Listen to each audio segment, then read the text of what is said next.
Hi, thanks for stopping by. I'm Rob, this is Tinkerneering, and you're watching the first in a two-part video where I built my own custom keyboard and game controller. Let me show you how.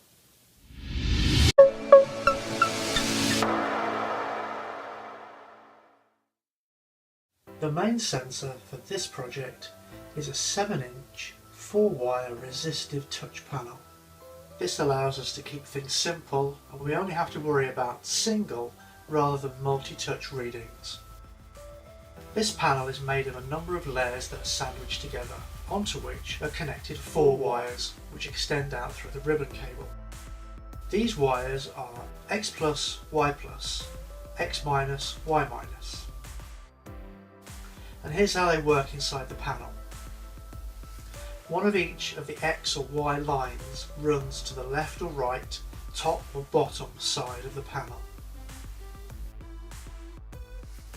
When I touch the panel, the layers are pressed together and it forms a connection between these lines.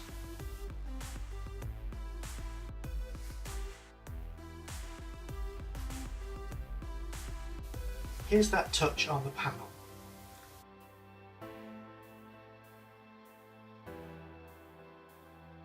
To measure its position, we can think of each axis on the panel as being a variable resistor.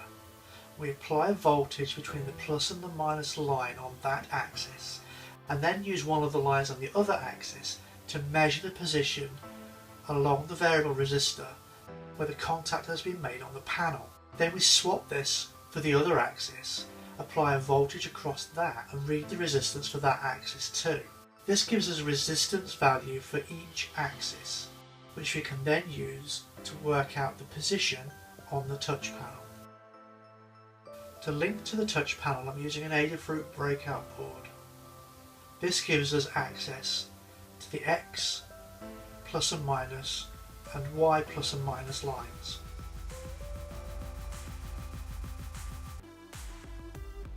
This will be connected to 4 of the analog inputs on this version 2 Teensy board.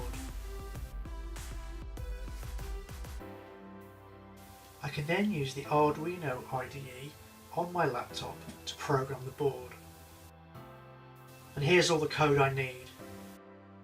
Along with the standard definitions, I can bring in a predefined touchscreen library. To use that, I need to identify which 4 of the analog inputs I'm using and define a touchscreen object using those pins. To monitor the board, the setup function just opens the serial line, and then all of the work is done in the loop function. Each time through the loop, I obtain a point object through the touchscreen library, and that tells me where any contact has been made on the panel. There's a little tidy up line here that makes sure that X and Y values are both 0. And once I have that point object, I dump the relevant values out to the serial monitor. Finally, I wait for 1/10 of a second before letting the loop carry on again. This code will be compiled and transferred across to the Teensy. Normally the Arduino IDE would do this in one step, but with the Teensy I need to switch the board into a mode that will receive the program, and that's done by pushing this button.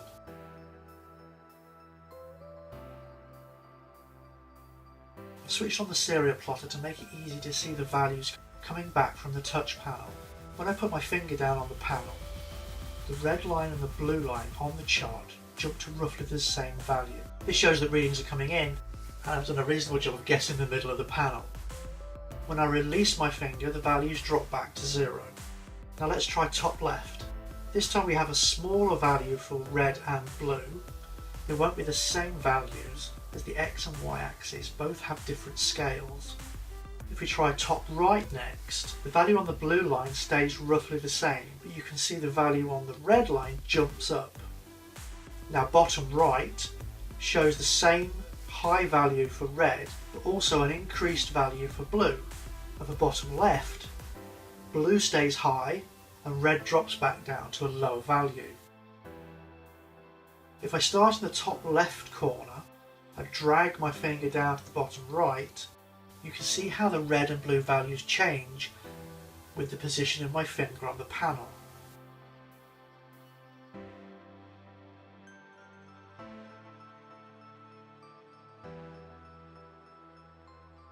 If I draw my name on the panel, you can see the red and blue lines jumping around like crazy.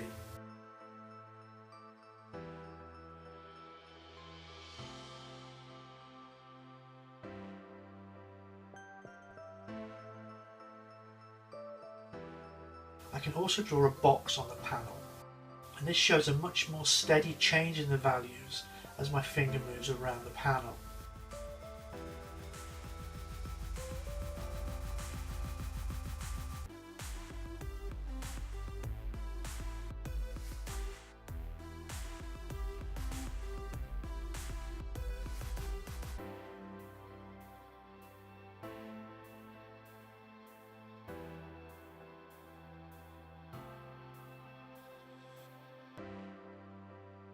What I can do now is allocate positions on the panel to keys on a keyboard. Here I've got 4 rows of 7 keys that allows me to have all 26 letters of the alphabet, and a space and a backspace. The code to support this is a little more complicated, but it still works on the same basic principles. I bring in the standard libraries along with the touchscreen library and now the keyboard library. I use the same definition for the analog pins, which are then passed to the touchscreen library to give me an object with which to reference the touch panel. Then I define some variables to hold state, and then define a set of constants. Here I have all 28 keys defined, along with the coordinates of those keys on the touch panel. This set of definitions gives a meaningful name to each position within the array.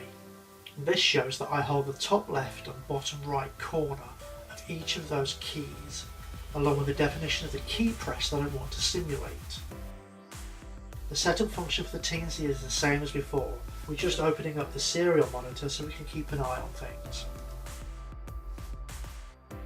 All of the work is done in the main loop function. As before, we grab the current point from the touch panel object to see what state the touch panel is in. From that point, we grab the X and Y position, and next we work out if there's a finger actually touching the panel. Next we go into the main block of code, which is triggered if the state of the touch panel changes and we now have a finger pressing down.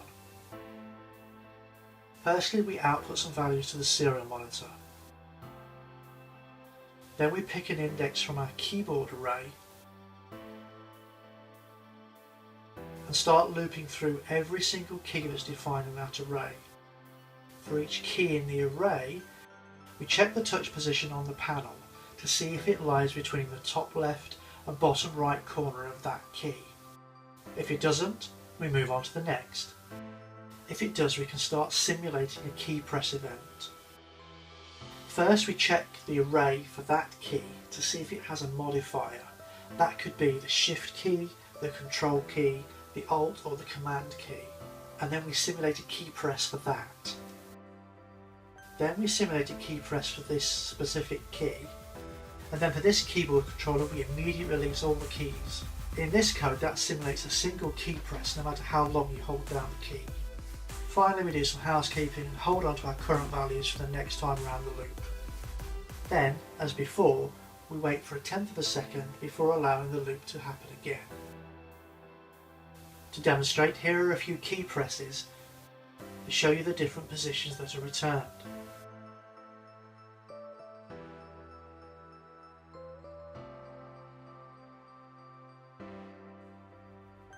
If you look closely, you can see the keys being simulated in the top bar of the serial monitor.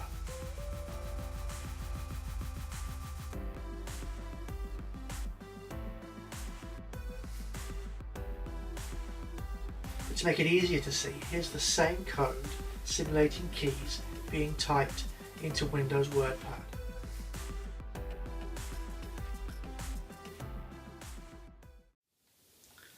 And that's the basic proof of concept sorted.